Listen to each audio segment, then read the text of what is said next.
Continuing our coverage, let's bring in former Caracas chief of station for the CIA, Rick de la Torre. It's so great to see you, especially considering, Rick, most Americans, they have not been on the ground. They have not been surveilling Maduro like you have. Tell us about what you witnessed of his regime.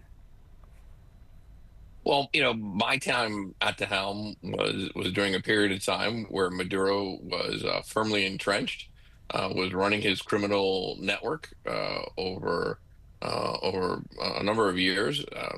His inner circle was just as guilty in so many of the things that we've now charged Maduro with. That is the human trafficking, the sale of drugs into the United States, material support to terrorist organizations from Colombia within their borders.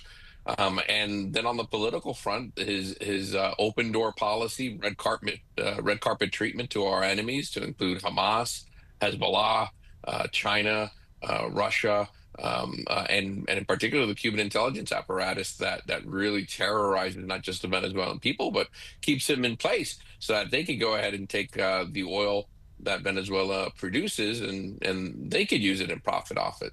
So we're talking about a guy who was a criminal in every sense of the word. Well, you mentioned the intelligence community, and we've heard a lot about the military side of this operation over the weekend, but how much of a role would the intelligence community have played in the capture of Maduro, tracking his whereabouts? Oh, a very significant role. I mean, tracking his whereabouts is certainly a critical thing, right? You need to know where the target and the objective is before you can do anything. But it's more than that too, right? You need to establish patterns of life. What time does he wake up? Where does he go? Where does he hang out? Who does he around? What happens on Tuesdays that doesn't happen on Fridays? So once you understand and baseline that information, then you could start to see those patterns and see how you could use them to your advantage. But like like it was mentioned in the report, these are operations that take months and months of planning and practice, and it is really mind-boggling if you look at the man hours that go into this kind of work. But the result is the professionalism, the exceptional results of this operation that I think is probably going to go down in history as probably one of the greatest military operations ever conducted by our U.S. military. Well, historic for so many reasons. I mean, not just considering the arrest, but the perp walk, even his comments today during his, initial appearance in court, maintaining that he is still president. What are you reading into the President Trump's comments about running Venezuela as it relates to oil infrastructure, which you touched on, and also Venezuela's capabilities on the ground? I mean, what needs to happen now? Well, so obviously the security situation needs to be brought under control, and I think Venezuelans deserve to have some shred of peace and decency within their lives at home.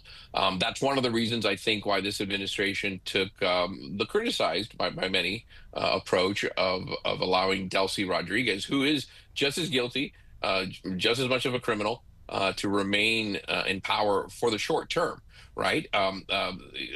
The concern there is obviously, yes, there is a very strong exile community. 1/3 of the entire population of Venezuela lives outside its borders.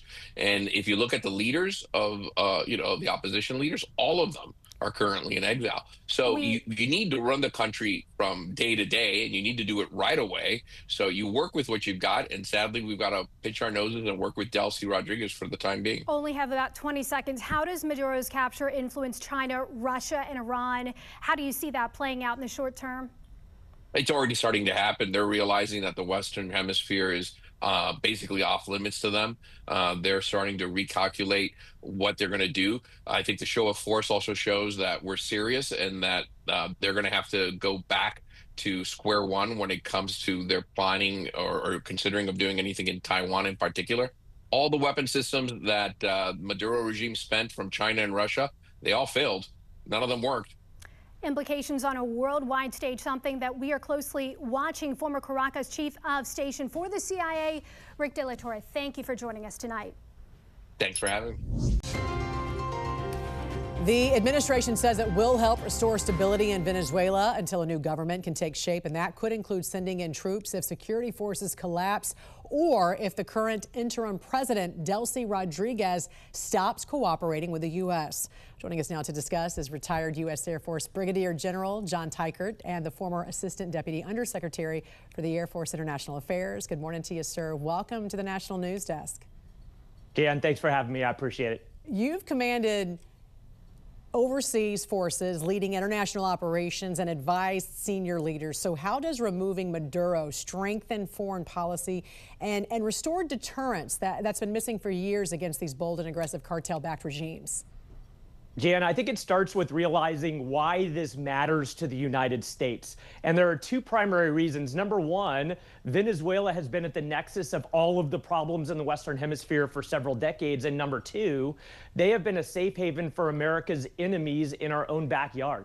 And when you talk about specifically deterrence, that's stopping the adversary from doing the things you don't want them to do. And it hinges on strength of capability and strength of will. And we no doubt demonstrated both of those on Friday night, similarly to the way that we did so in Iran in June. And that helps our adversaries realize that we are serious in capability and will, and they must not do those things that we do not want them to do. Right. And we also know Maduro wasn't a one-man operation. I mean, he was part of this narco state with generals, judges, cartels in place there. So how hard is it to dismantle the system, especially when you have these regime holdovers still controlling security forces there on the ground? Jan, you won't see the American Armada in the Caribbean go away anytime soon because it provides a very real presence and threats that if anybody tries to undermine U.S. interests and currently Rodriguez as the leader of Venezuela, then the United States will act. And just our presence there and the demonstrated capability from Friday should keep those elements in check. But we'll be watching closely how Rodriguez is doing in her governance of Venezuela to make sure that it's aligned with our interests and ultimately the interest of the Venezuelan people. Right, because the president hasn't ruled out boots on the ground if there is a security collapse under her, right? So what's your thoughts on that? What does that look like?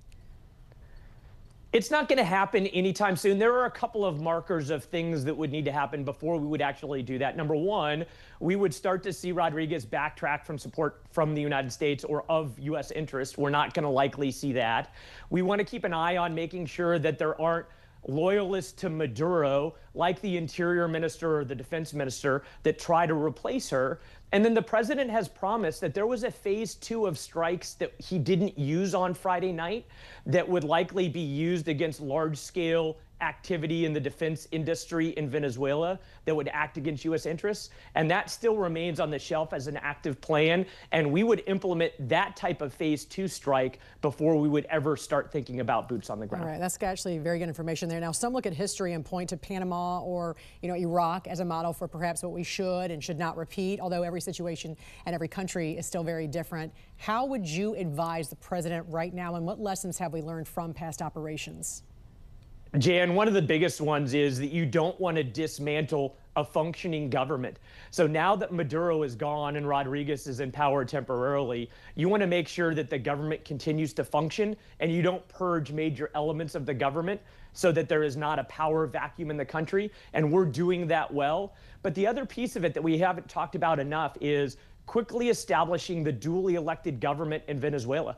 They had elections in 2024. Massively popular leaders like González in exile in Spain and the Nobel Peace Prize winner Machado won that election. Let's not linger and allow Rodriguez to be a long-term figure. Let's use her as a transitional figure and get those very popular figures in place as quickly as possible so that you've got a mandate of support from Venezuela and likely the international community as well. Yeah, and finally, there's this economic element, right? Because controlling oil revenue, sanctions relief, and access to global markets also very critical moving forward. So what does success look like a year from now if all goes well, and what will you be closely watching?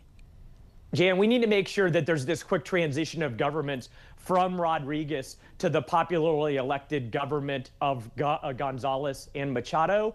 And then we need to keep an eye on stability factors, security factors, and economic factors to make sure that they are flourishing and that we are purging those negative elements of the government that have caused it to be the nexus of problems in the Western Hemisphere and that safe haven for adversaries of America in the region. All right, General, we appreciate your insight at this historic moment. Really, some of the hardest decisions are being made right now. Thank you also for serving our country. It's my privilege. Thanks for having me.